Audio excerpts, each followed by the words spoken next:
مالكم عنكبو سلام بيدلي بولو بولو أراشي شابلو سلام كبرانن كبراتن تخطاتلتنا كميكنيكم لومي مسكبيد برز التحاس تحستو نحادا جيجنا وارساي زدس الزانتا يخلونا كم زفلت كبيد برد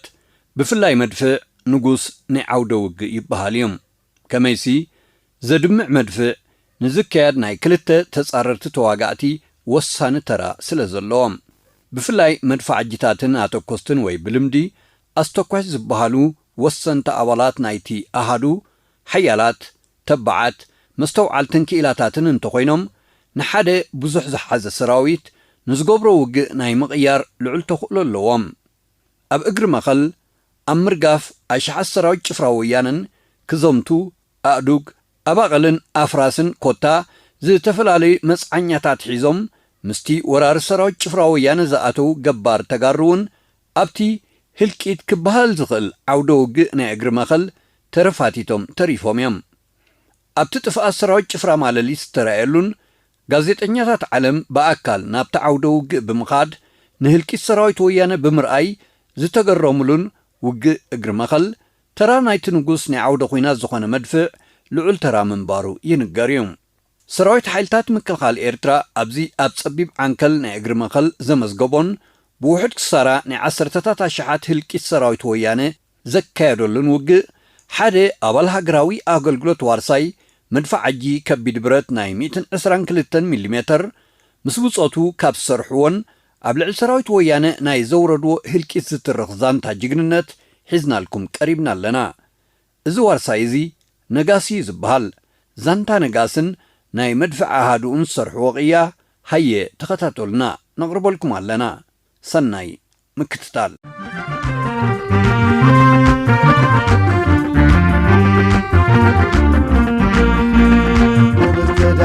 تدالو همنايت مالكم عنكبو سلام بيدلي بولو بولو أراشي شابلو وعلو كسادوري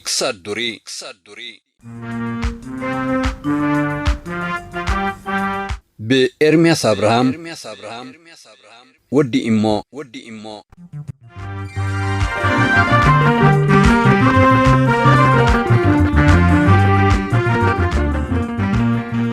وانو قدمي كالا اي ورار وياني اب جنبار زالان بساز نبرو مدافع سراويت منغستي إرترا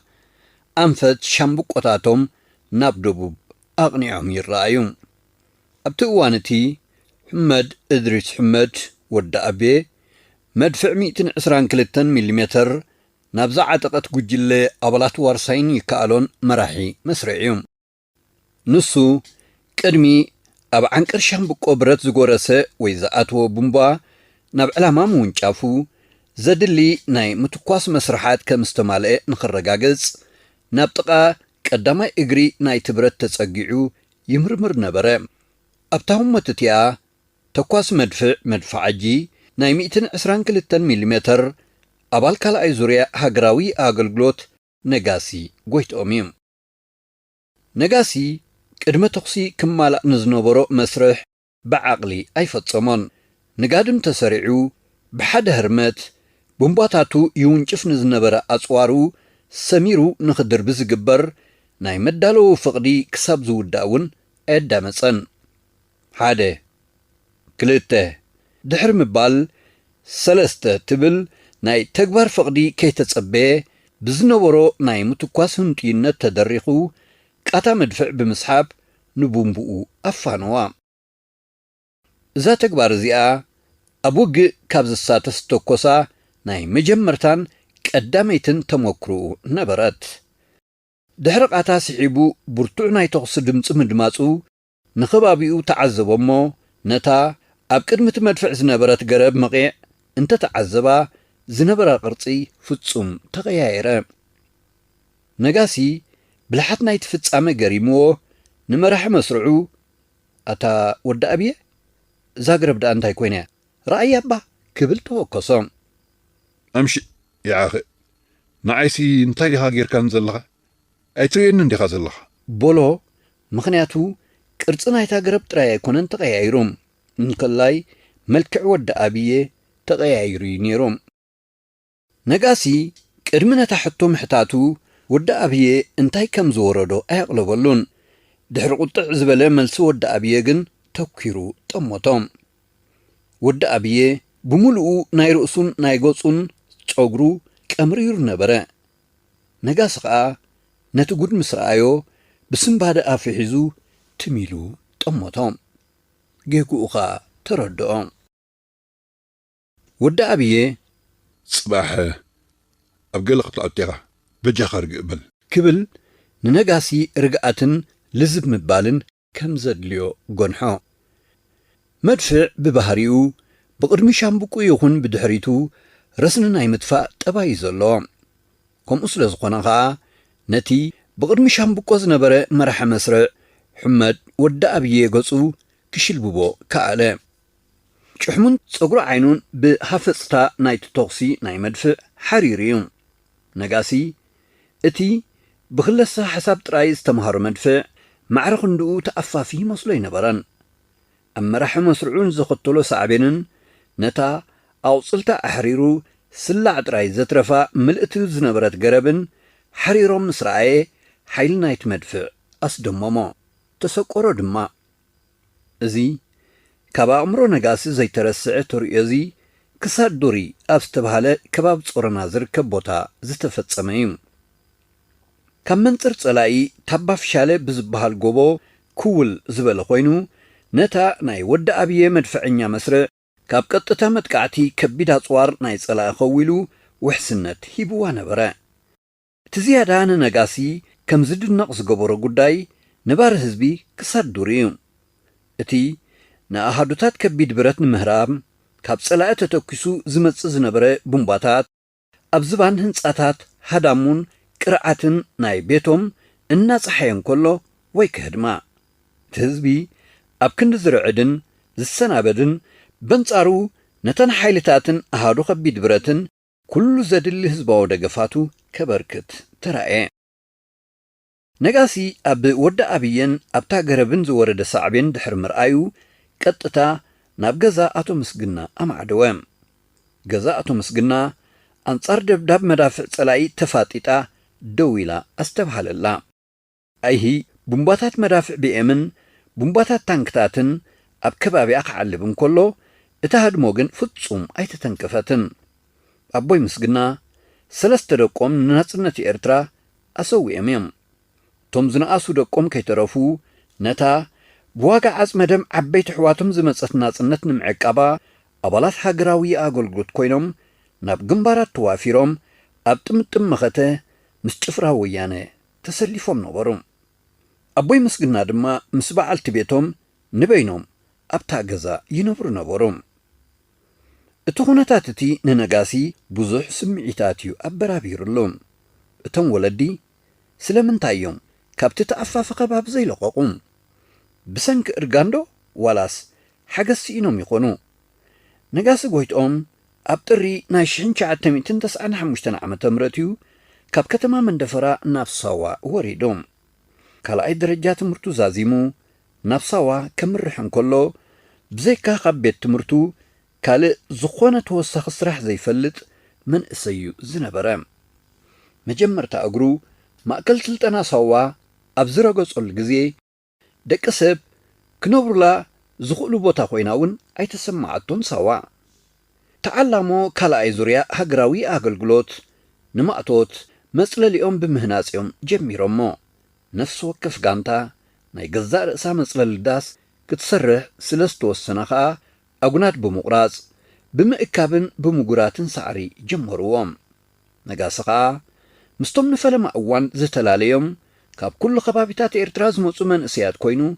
ኣብቲ ሓበራዊ ስራሕ ተሳተፈ ክንድኡ ዝኣክል ጉልበታዊ ንጥፈታት ምስራሕ ተመክሮ ንዘይጸንሖ ነጋሲ ኣብ ህይወቱ ሓድሽ ተመክሮን ሓድሽ መድረኽን እዩ ዝነበረ በብቁሩብ ኣታሕዛ ፋስ ሜላታት ኣቆራርፃን ምዕጻድ ሳዕርን ክመሃር ድማ ከኣለ ካልኣይ ዙርያ ሃገራዊ ኣገልግሎት ናይ 6 ዋርሕ ተዓሊሞም ድሕሪ ምዛሞም ከምቲ ልሙድ ናይ እግሪ ጉዕዞ ጀመሮም እቲ ጉዕዞ ብኣለይትን እናተመርሐ ካብ ሳዋ ነቒሉ ንልዕሊ 3 ሰሙን ብምኻድ ኣብ ሳሕል በጽሐ ኣብ መወዳእታ ከዓ ብኸባቢ እማህሚ መሓሊፉ ኣፍ ዓበት ተዛዘመ ዕላማ ናይቲ ጉዕዞ ተዓለምቲ ኣካላዊ ድልዳለን ተጸዋርነትን ንኸማዕብሉ ታሪኻዊ ቦታታት ሃገሮም ንኽበጽሑን ኣፍልጦም ንኸስፍሑን እዮም እቲ መሳጢ ክፋል ናይቲ መደብ ናጽነት ኤርትራ ክውኒ ዝገበረ ቃልሲ ህዝቢ ኤርትራ ዝሓለፎምን ዝዓኾኸሎምን ቦታታት ብኣካል ኣብ ቦታ ፍጻመታት ተረኺቦም ድሕሪ ምዕዛቦም እዩ በዚ መሰረት እዚ ነጋሲ ጎይትኦም ንታሪኽ ሃገሩ ብዛዕባ ዝምልከት ዝጸንሖ ፍልጦ ኣዝዩ ድሩት ምንባሩ ክርድኦ ጀመሮሞ ጐዲልዎ ዘሎ ሃጓፍ ንኽዓጹ ታሪኽ ሃገሩ ንኽፈልጥ ካብቲ ዝጸንሖ ድሌት ዝያዳ ህንጡይነት ኣሕደረ ተጓዓዝቲ ኣባላት ካልኣይ ዙርያ ሃገራዊ ኣገልግሎት ኣብ ኣፍ ዓበት ድሕሪ ምብጽሖም ናብ ዝተፈላለዩ ኣሃዱታት ተመደቡ በዚ መሰረት እዚ ነጋሲ ኣብ ኣፍ ዓበት ዓስኪሮም ናብ ዝነበሩ ኣሃዱ መካናይዝድ ብርጌድ ኮር 271 ተመደበ እቲ ኣሃዱ ብወገኑ ንነጋስን ብጾቱን ተቐቢሉ ናብ ቦጦሎኒታት ታንከኛ መድፈዐኛን ረሻሽን መደቦም ንነጋሲ ደሚርካ ናብ ቦጦሎኒ መድፈዕ ጥራይ ክሳብ 300 ኣባላት ካልኣይ ዙርያ ሃገራዊ ኣገልግሎት ተመደቦም ኣባላት ሃገራዊ ኣገልግሎት ነጋስን ብጾቱን ናብ ሜካ ድሕሪ ምምዳቦም ቀጥታ ናብ መባእታዊ ትምህርቲ ብረት መድፊዖም ኣትዮም እቲ መደብ ኣብ ምጅማሩ መብዛሕትኦም ተምሃሮ በቲ ናይ ልዕሊ 30 ኩንታል ሚዛን ዘለዎ ብረት ክስቀቑ ጀመሮም ኣብ ሳዋ ዝተምሃርዎ ዓይነታት ኣጽዋር ዘይከምዚ ናይ እንዳ ሜካ ፎኮስትዮም ዝነበሩ ናብ ሜካ ተመዲብኩም ዝተባህሉ ሓቂ ዘይብሉ ወረ እውን ሰሚዖም ነበሩ ብረት መድፍዕ ክትኩሰሉን ከለኻ ይግምጠል እዩ ዝብል ወረ ክሰምዑ ጀሚሮም ነበሩ ብኸምኡ ምኽንያት ድማ ኣብ ጥቑኡን ከለኻ እንተተገምጢልካ ምስቲ ዘለዎ ክብደት እንታይ ክገድፈልካ ክብሉ ጀሚሮም እውን ነበሩ ኣብ መስርሕ ምስ ትምሃርን ምምሃርን ተቐባልነት ተምሃሮ ንምግምጋም ኣብ ዝተዋህበ ግብራውን ክልሳ ሓሳባውን ፈተና ነጋሲ ዝለዓለ ነጥቢ ካብ ዘመዝገቡ ተምሃሮ ሓደ ነበረ ግቡእ ትምህርቲ ብረት መድፍዕ ናይ 122 ሚሜ ወሲዶም ድሕሪ ምዛሞም ቶም ዝለዓለ ደረጃ ትምህርቲ ዝነበሮም በዓል ነጋሲ ነቶም ዝተሓተ ደረጃ ትምህርቲ ዝነበሮምን ናይ ትምህርቲ ዕድል ዘይረኸቡ መዘናታቶምን ኣብ ምስ ትምሃሮም ከም ዝዋስኡ ተገብረ ምስ ጥራዝን ቢሮን ሌላን ዘይነበሮም ኣባላት ሃገራዊ ኣገልግሎት ምዱብ ትምህርቲ ከም ዝጅምሩ ብምግባር ድማ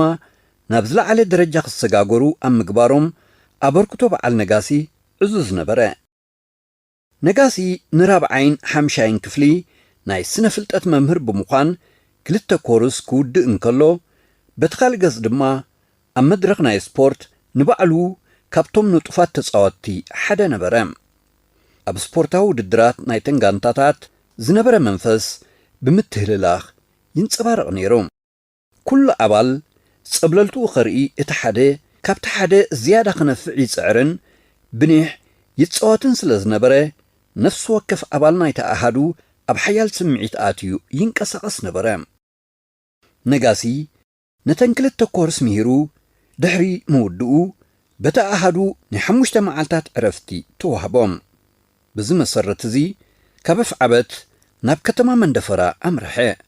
ወለዱ ናይ ምርኣይ ልዑል ባህጊ ስለ ዝሓደሮ ኣብ ካልኣይ መዓልቱ መንደፈራ በጽሐ ምስ ወላዲቱን ንኣሽቱ ኣሕዋቱን ድማ ተራኸበ ኣብታ ስድራውን ዕላልን ወኻዕኻዕን ኮነ ምስ ወለዱን ኣሕዋቱን ድሕሪ ምርኻቡ ኣብ ካልኣይ መዓልቱ ወላዲቱ ንጎተሲኣ ንመጎጎ ዝኸውን ዕንፀይትን ምስባር ኳሕ ክትብል ጀመረት ንስ ሰምዐ ነጋሲ ካብ ምድቃሱ ብድድ ብምባል ካብ ኢድ ወላዲቱ ፋስ መንጢሉ ነቲ ነድዩ ከጸግማት ጸንሐ ዕንፀይቲ ፈላሊጹ ንመጎ ከም ዝጥዕም ገይሩ ቀረበላ ኣደ ነጋሲ ብምግራም ናብቲ ዝተፈለጸ ዕንፀይቲ እናረአየት ወይለይ ጉዳም تمهراي السلطكو قلعسي فلاص عنصيت غيرهم سديدهم لي واي غود بلوتو الناس حقت نغاسي استوهبو نعرفت غزي زازيمو ناب احدو تملسه نابوت اولونيو دحر مملاسو نخلعي غزي تمرت سلطنا مدفع وسدام التمرتي كابت زقدمه تمرتي عمو زبلي نيروم افتاتحن التخاقصان مدفع زياده كم زملخيو تغيروم نزدحرواي تمرتي دحر موساديو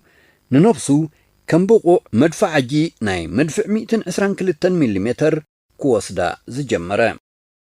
ابزي رأس متأمان زمع بلولو غزي مس أبالات هاقراوي أغلقلوت تقادلتي تران حلفتن دك آهادو فقرن حدنتن أب زمع بلولهم موتكا مس دك زوريو مدوب نا أغلقلوت غزيون وديوم نخفانو مدلوات تجمره اتمدرختي نزفانون زدفانق هموتي نيروم أمونغوم تفتيرو زنبرا فغري حاليوت لك سدرابيتاو ملكع زحزب بمنبارو اتوم نياغولغلوت غزيوم زازمو أبالات كالاي زوريا هاقراوي أغلقلوت بسلاس حملة شعنشا عتميتن 96 عامة مرات دمق بزبلة انقدوتن سنسرعتن كبف عبت نناب عدتاتهم تفانوهم نغاسي هاقراو قبو فتسيمو نابغوزو دحر مملاسو قلطيفو ناب منداي سراح توافره ناب كتما مصواع بمخادكا مسكوبانيا كينغرام ناي دوب كوريا امهناص ابايتي تقصيرو سراح جمره فلما ابزو وانزي بيت صحفت ودب زلو دحيروخا اب حرغيغو مدبر صعات كم فرياله مالت كيلام سار حصين تندينوتات كوينو سرحه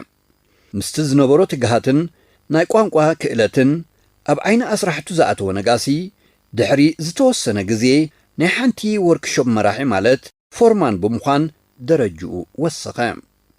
إذا زتتقصت وركشوب نبروجكت ساعات إلكتريك حرقيقو أمهناز زدلي حزاون ببعاقونو تعاصف تقرصن تدالون زنبرتيا كساب درجة هاجرن صاوعيت لمعز حبركا نغاسي مسكوبانيا كينغناميو صنيحوم ورار ويانه أبستا أوجل الغزي نغاسي نابتوم داقماي زي رخبوم مسيلوو إنا تدفانقه زتفوليوم أهادو أبالات برغيد ميكا 74 تتصنبرا قطتا نابتا أبكسات دوري خوينا بدربا مدافع صلاتا تتصلل زنبرت مسرعو دحري محواسي امبعار مدفع عجي خوينو نتخبيد برت بتوفاينت كنقو زجمرا نغاسي نمدفع كبيد برات بخلص حساب كمهارون كله تحيزو زي ترداتو مسترغن نيرا نتي اب زي الرئبوتا زلو كاب عين مدفع عجي تقواس مدفع زتخول علامة كما يجيرو بقبو شتو يهرم ايبرهاتو لنبرت ابزو خوينس تقوسكو بومبا نعسرت 5 كيلومتر تقوعيزو من كناقرنيو اتبل حطو أبو وشتو حيزوها نبرام كحاتتلان كيبرهاتلون دما كسابتا أب كساد درو خوينو إنا توكوسي أبوغ كونيتون كونيننزو على الله نايوغ علت كتسلا بتا باف شالن كساد درن أبستخوولا سنجروز نبرت حدا باتري ناي 122 ملم مدفع مسر اتي نابقاتهم علاما جيروز فونجاف زنبره ناي بي امن تانكن عينتات مدافع صلائي كرخبوم اي كالن حنتي بسقل تتكز نبرت تانكن اي صلائيغن ابيمانه صغام غزاوتي ገባር ክሳዱርን ኣብታባ ፍሻለ ናይዝ ነበረ መንበር ገዛ አቶ መስግናን ተሐርም ነበራት ታታንክ አበይ ኮይና ትትኩስ መንባራ ነተን መሳረ አይተረዳንን ታበቅድሚቶም ወገን ዝነበረት ንእስ ዝበለት ጎቦ አሞንጓአ ንኡሽተይ ናብዑና ሸኻ እትወስድ መገድስ ለዝነበረታ ናይ ታታንክ ቡምባ ይኹን ናይ ካልእ መዳፍዕ ጸላኢ ብኡቢሉ ይሞጾም ነበረ እቲ ምስታ አሃዱ መድፍዕ ጽቡቕ ምትሕብባርን ፍቕርን ዝነበሮ ህዝቢ ክሳዱሪ ምስ ደቅና ዝረኸበ ይርከበና ብምባል ካብቲ ደብዳብ ክእለዩ ኣይተራዩን ፀብሕን እንጀራን የድልዩ ዝበልዎ ካልእ ነገራትን ሒዞም ናብታ ኣሃዱ መዳፍዕ ይበጽሑ ነበሮም ድሕሪ ነፍሲ ወከፍ ደብዳብ ናብታ ኣሃዱ እንዳመድፍዕ እናተመላለሱ ከዓ ድሃይ ዝገብሩ ካብ ዝነበሩ ገባር ሓደ ኣቶ ኣስዓለዮም ኣቱም ደቂ ድሓን ዲኹም ኣጀኹም ዞም ደቀይ ደቂ መን ኮንኩም ደኣ ክትሓምቁ እናበሉ ከዓ ነታ ኣሃዱ ሞራልን ስንቅን ብምቕራብ የተባብዕዎም ነበሩ ካልእ እቲ ነጋሲ ከም ነዳዲ ኮይኑ ብትብዓት ክነጥስ ዝድርኾ ዝነበረ ናይ በርሀት መንፈዓት እዩ እታ በርሀት ዝስማ ጓል ኣንስተይቲ ኣብ እንዳ መድፍዕ ከም መጋቢት ተቖፂራ እትሰርሕ ዝነበረት ገባር ጓል ከረንያ መግቢ ከተዳሉን ከላ ኣብ የማነ ጸጋም ድሕሪትን ቅድሚትን ናይቲ ምግብና ካብ ጸላኢ ተወንጭፉ ዝመጽእ ቡምባ ናይ መዳፍዕ እናዓለበውን ድንብርጽ ይብላ ይነበረን ከመይ ጌራ ነተን መሳርዕ ኣብ ሰዓቱ መግቢ ተዳልወለን እምበር ብዛዕባ ህይወታ ሰጊኣ ክትሽቁረር ኣይትረአን ነጋሲ ጎይቶም ኣብ ዓንኬል ናይቲ ውግእ ካብ ዝነበሩ መሳርሕቱን ህዝብን ብዙሕ ትምህርትን ትብዓትን ሰነቐ ከም ኣቶ ሰዓለ ዝኣመሰሉ ቦታት ብሓፈሻ ሞራልን ደገፍን ናይቲ ህዝቢ እናኽዕዘብ ነቲ ዝግበር ዝነበረ ናይ ርእሰ ምክልኻል ውግእ ብወኒ ክሰርሓሉን ክስውኣሉን ከም ዘሎ ኣሚኑ ድማ ጸኒዑ ተዋግአ ብተወሳኺ ነጋሲ ወደይ ንዝኾነ ይኹን እትገብሮ ነገር ብሕልና ግበሮ ሕማቕ ነገር እናረኣኻ ከዓ ስቃይ ትበል ብልቢ ኣሚንካ ንዝተዓጠቕካሉ ጉዳይ ጉዛምዛ ጌርካ ኣይትግደፎ ንዝብል ማዕዳ ናይ ወላዲቱ ብምዝካር ብተግባር ክፍጽም ኣብ ክሳድ ዱሩ ኮይኑ ዳግም መብጽዓ ኣተወ ኣሃዱ መድፍዕ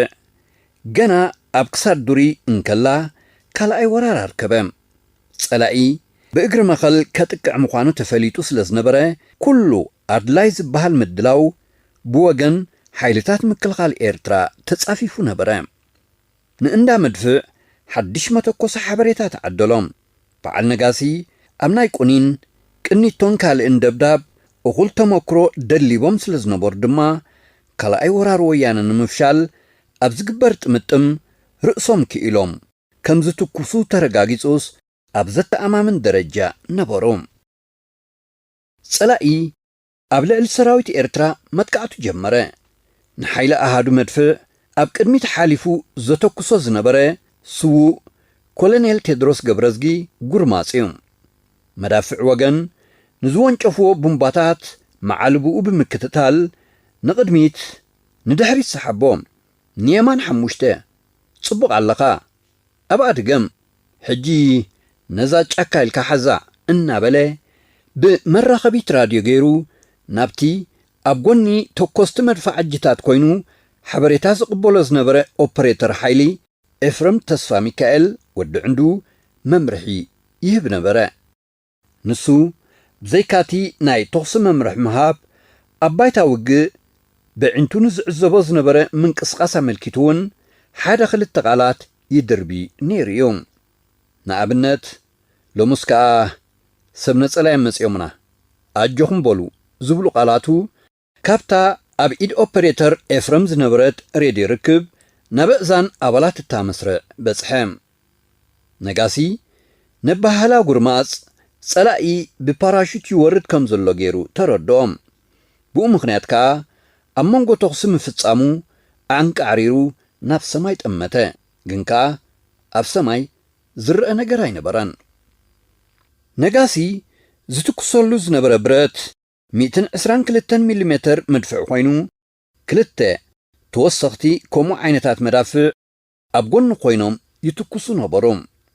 እዚኣቶም ሰለስቲኦም ብጥማር ሓደ ባትሪ እዮም ዝጽውዑ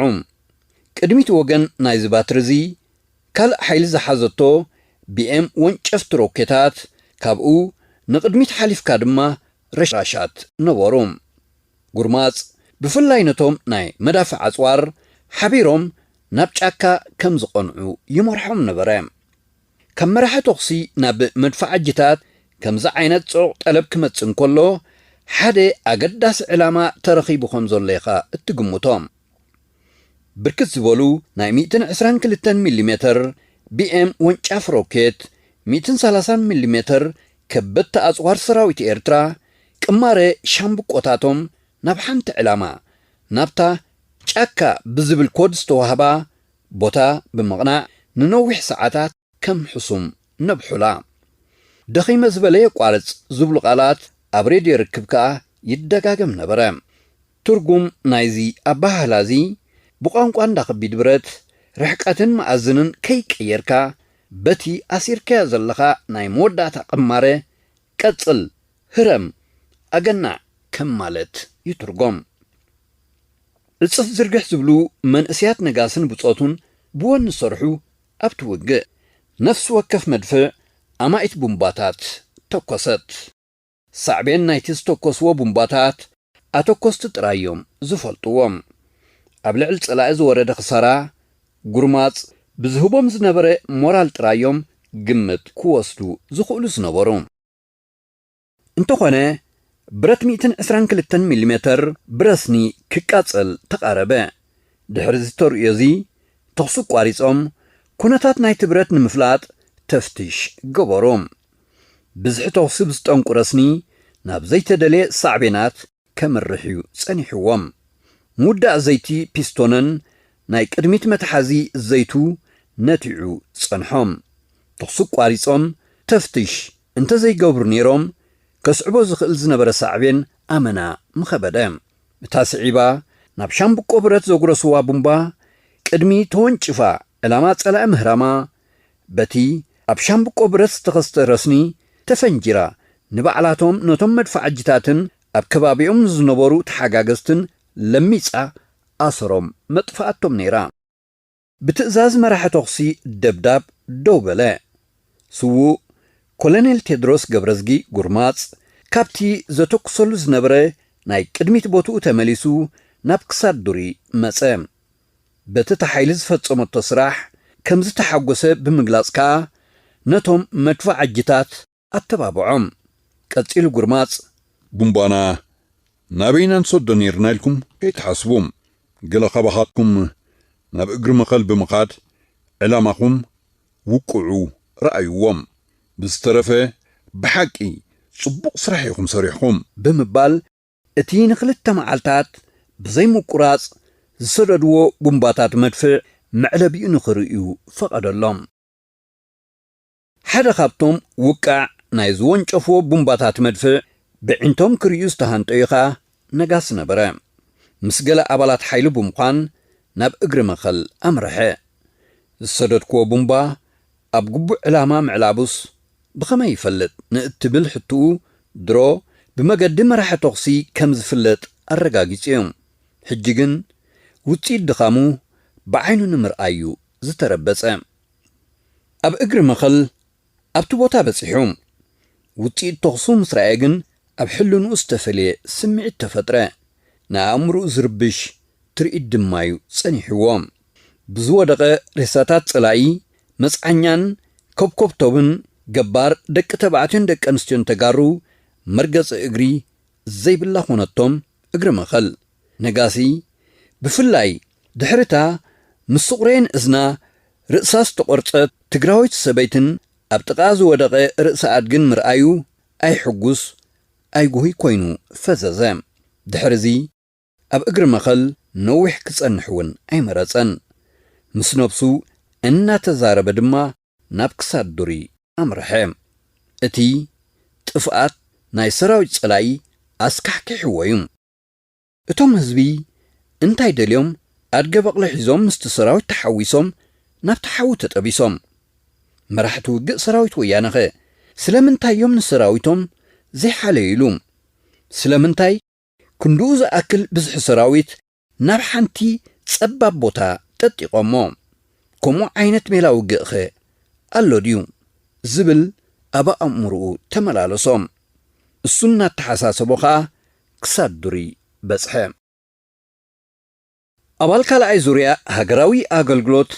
ነጋሲ ጎይትኦም ድሒሩ ኣብ ዝተገብረ ናይ ኣህዱታት ምቅያር ኣብ መካናይዝት ክፍለ ሰራዊት 47 ናይ መድፍዕ ብርጌድ ከም መድፍዕ ዓጅን መራሒ ጋንታን ኮይኑ ተመደበ ጸኒሑ ኸዓ ናብ ፋይናንስ ክፍልታት ብርጌድዩ ተሳሒቦም ኣብቲ ብርጌድ ከም ተሓዚ ገንዘብን ተሓዚ ሕሳብን ኮይኑ ክሰርሕ ድሕሪ ምጽናሕ ናብ ፋይናንስ ማእከላይ እዚ መካናይዝድ 74 ተቐየረ ተሓዚ ሕሳብ ክፍሊትን ቁጽጽርን ጨንፈር ፋይናንስ ግንባር ኮይኑ ኣብ ክፍልታት እዚ ይሰርሕ ኣሎ ተምሃራይ እንከሎ ብወላዲቱ ንዝተዋሃቦ ምኽርን ማዕዳን እናዘከረ ኣብቲ ተኣፋፍ ስራሕ ፋይናንስ ብእምነትን ብቕንዕናን ንሃገሩ የገልግል ኣሎ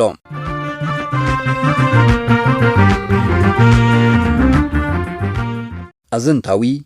ኣባል ካልኣይ ዙርያ ሃገራዊ ኣገልግሎት ነጋስ ጎይቶኦም ባዕሉ ተፈጸመ ጎበዝ ተዳሎ እምነት ማልከም ሓንትበው ሰላም ለይደሊ ቦሎ ኣራሽሻብሎ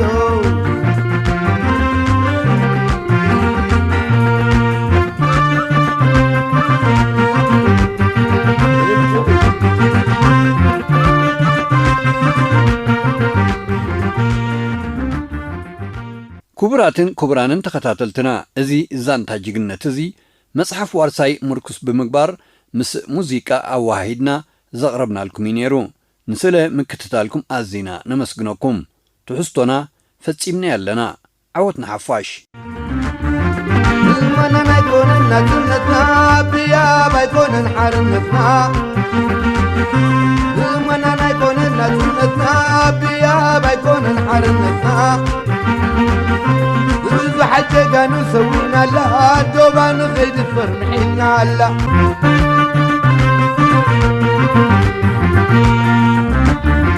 መን ዝቑርሙ ሞት መሬታ መኒታ ዝደፍራን ኤሪትራ መን ዝቑርሙ ሞት መሬታ መኒታ ዝደፍራን ኤሪትራ ሕድሪ ኸም ዘይበለ እትንበሳ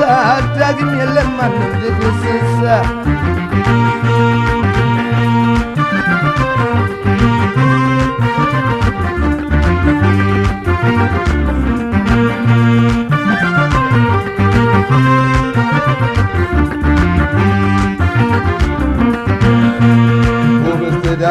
ተዳሎ በርናይ ትማሊ ከም ሓንትበው ሰላም ለይደሊ ቦሎ ኣራሽሻብሎ ጎበዝ ተዳሎ በርናይ ትማሊ ከም ሓንትበው ሰላም ለይደሊ ቦሎ ኣራሽሻብሎ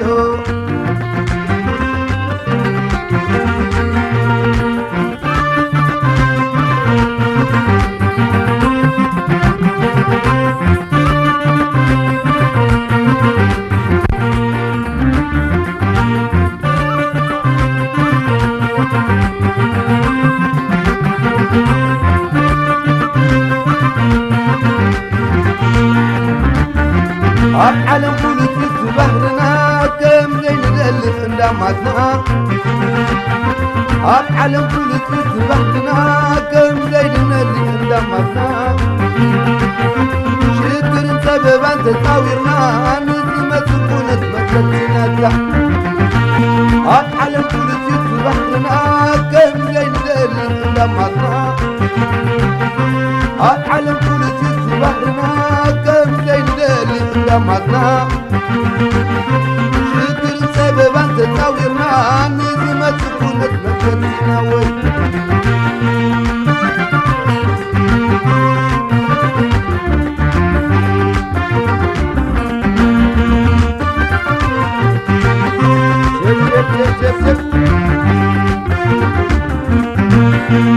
ጎበዝ ተዳሎ እምናይ ትማሊ ከም ሓንትበው ሰላም ለይደሊ ቦሎ ኣራሽሻብሎ ጎበዝ ተዳሎ እምናይ ትማሊ ከም ሓንትበው ሰላም ለይደሊ ቦሎ ኣራሽሻብሎ